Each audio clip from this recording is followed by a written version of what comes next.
Scientists use the subconscious mind. Many scientists realize the true importance of the subconscious mind. Edison, Marconi, Kettering, Poincaré, Einstein, and many others have used the subconscious mind. It has given them the insight and the know-how for all their great achievements in modern science and industry. Research has shown that the ability to bring into action the subconscious power has determined the success of all the great scientific and research workers. An instance of how a famous chemist, Friedrich von Stradonitz, used his subconscious mind to solve his problem is as follows. He had been working laboriously for a long time trying to rearrange the 6 carbon and 6 hydrogen atoms of the benzene formula, and he was constantly perplexed and unable to solve the matter. Tired and exhausted, he turned the request over completely to his subconscious mind. Shortly thereafter, as he was about to board a London bus, his subconscious presented his curious mind with a sudden flash of a snake biting its own tail and turning around like a pinwheel.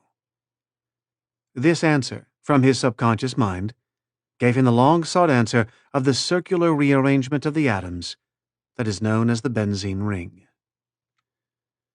How a distinguished scientist brought forth his inventions.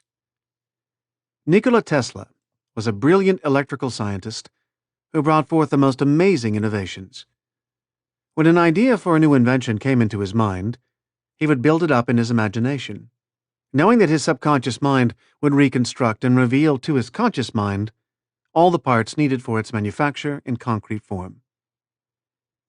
Through quietly contemplating every possible improvement, he spent no time in correcting defects and was able to give the technicians the perfect product of his mind. He said, "Invariably, my device works as I imagined it should. In 20 years, there has not been a single exception." How a famous naturalist solved his problem. Professor Agassiz, a distinguished American naturalist, discovered the indefatigable activities of his subconscious mind while he slept. The following has been reported by his widow in her biography of her famous husband. He had been for 2 weeks striving to decipher the somewhat obscure impression of a fossil fish on the stone slab in which it was preserved. Weary and perplexed, he put his work aside at last and tried to dismiss it from his mind. Shortly after, he waked one night persuaded that, while asleep, he had seen his fish, with all the missing features perfectly restored. But when he tried to hold and make fast the image, it escaped him. Nevertheless, he went early to the Jardin des Plantes, thinking that, on looking anew at the impression, he should see something which would put him on the track of his vision. In vain, the blurred record was as black as ever. The next night he saw the fish again, but with no more satisfactory result. When he awoke, it disappeared from his memory as before. Hoping that the same experience might be repeated, on the 3rd night he placed a pencil and paper beside his bed before going to sleep. Accordingly, toward morning, the fish reappeared in his dream, confusedly at first, but at last with such distinctness that he had no longer any doubt as to its zoological characteristics. Still half dreaming, in perfect darkness, he traced these characteristics on a sheet of paper at the bedside. In the morning, he was surprised to see in his nocturnal sketch features which he thought it impossible the fossil itself should reveal. He hastened to the Jardin des Plantes and, with his drawing as a guide, succeeded in chiseling away the surface of the stone under which portions of the fish proved to be hidden. When wholly exposed, it corresponded with his dream and his drawing, and he succeeded in classifying it with ease. An outstanding physician solved the problem of diabetes. Some years ago, I received a clipping from a magazine describing the origin of the discovery of insulin. This is the essence of the article, as I recall it. About 40 years ago or more, Dr. Frederick Banting, a brilliant Canadian physician and surgeon, was concentrating his attention on the ravages of diabetes. At that time, medical science offered no effective method of arresting the disease. Dr. Banting spent considerable time experimenting and studying the international literature on the subject. One night, he was exhausted and fell asleep. While asleep, his subconscious mind instructed him to extract the residue from the degenerated pancreatic duct of dogs. This was the origin of insulin, which has helped millions of people. You will note that Dr. Banting had been consciously dwelling on the problem for some time, seeking a solution, a way out, and his subconscious responded accordingly. It does not follow that you will always get an answer overnight. The answer may not come for some time. Don't be discouraged. Keep on turning the problem over every night to the subconscious mind prior to sleep, as if you had never done it before. One of the reasons for the delay may be that you look upon it as a major problem. You may believe it will take a long time to solve it. Your subconscious mind is timeless and spaceless. Go to sleep believing you have the answer now. Do not postulate the answer in the future. Have an abiding faith in the outcome. Become convinced now as you listen to this book that there is an answer and a perfect solution for you. How a famous scientist and physicist escaped from a Russian concentration camp. Dr. Lothar von Blank-Schmidt, a member of the Rocket Society and an outstanding research electronic engineer, gives the following condensed summary of how he used his subconscious mind to free himself from certain death at the hands of brutal guards in a Russian prison camp coal mine. He states as follows. I was a prisoner of war in a coal mine in Russia, and I saw men dying all around me in that prison compound. We were watched over by brutal guards, arrogant officers, and sharp, fast-thinking commissars. After a short medical checkup, a quota of coal was assigned to each person. My quota was 300 pounds per day. In case any man did not fill his quota, his small food ration was cut down, and in a short time he was resting in the cemetery. I started concentrating on my escape. I knew that my subconscious mind would somehow find a way. My home in Germany was destroyed, my family wiped out. All my friends and former associates were either killed in the war or were in concentration camps. I said to my subconscious mind, I want to go to Los Angeles, and you will find the way. I had seen pictures of Los Angeles, and I remembered some of the boulevards very well as some of the buildings. Every day and night I would imagine I was walking down Wilshire Boulevard with an American girl whom I met in Berlin prior to the war. She is now my wife. In my imagination we would visit the stores, ride the buses, and eat in the restaurants. Every night I made it a special point to drive my imaginary American automobile up and down the boulevards of Los Angeles. I made all this vivid and real. These pictures in my mind were as real and as natural to me as one of the trees outside the prison camp. Every morning the chief guard would count the prisoners as they lined up. He would call out 1, 2, 3, etc. And when 17 was called out, which was my number in sequence, I stepped aside. In the meantime, the guard was called away for a minute or so, and on his return he started by mistake on the next man as number 17. When the crew returned in the evening, the number of men was the same, and I was not missed, and the discovery would take a long time. I walked out of the camp undetected and kept walking for 24 hours, resting in a deserted town the next day. I was able to live by fishing and killing some wildlife. I found coal trains going to Poland and traveled on them by night, until finally I reached Poland. With the help of friends, I made my way to Lucerne, Switzerland. One evening, at the Palace Hotel in Lucerne, I had a talk with a man and his wife from the United States of America. This man asked me if I would care to be a guest at his home in Santa Monica, California. I accepted, and when I arrived in Los Angeles, I found that their chauffeur drove me along Wilshire Boulevard and many other boulevards which I had imagined so vividly in the long months in the Russian coal mines. I recognized the buildings which I had seen in my mind so often. It actually seemed as if I had been in Los Angeles before. I had reached my goal. I will never cease to marvel at the wonders of the subconscious mind. Truly, it has ways we know not of. How archaeologists and paleontologists reconstruct ancient scenes. These scientists know that their subconscious mind has a memory of everything that has ever transpired. As they study the ancient ruins and fossils, through their imaginative perception, their subconscious mind aids them in reconstructing the ancient scenes. The dead past becomes alive and audible once more.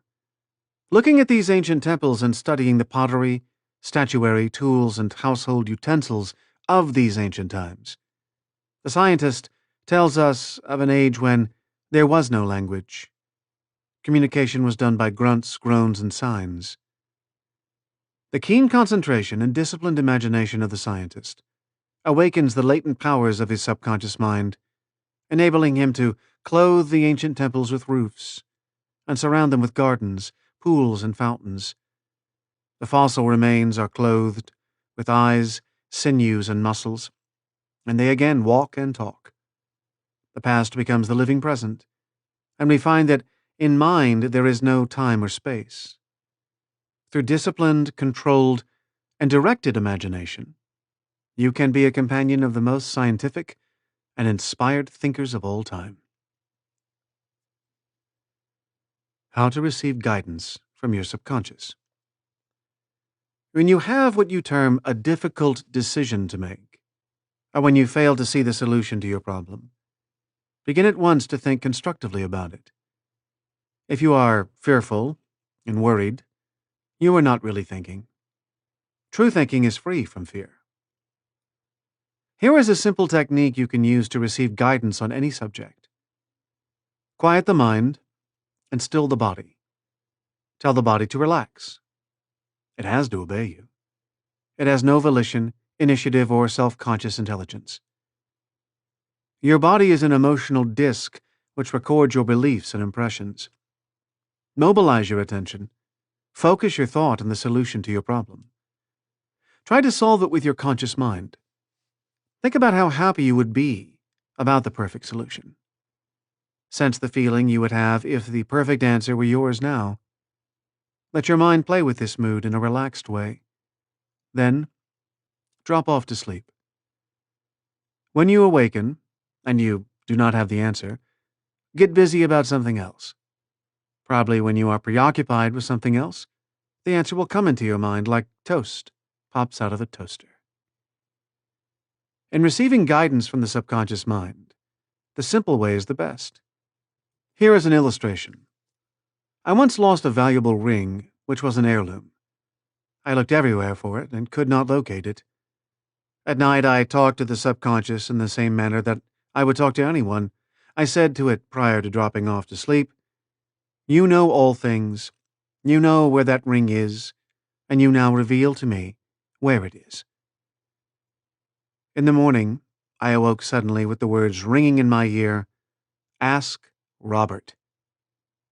I thought it very strange that I should ask Robert, a young boy about 9 years of age. However, I followed the inner voice of intuition.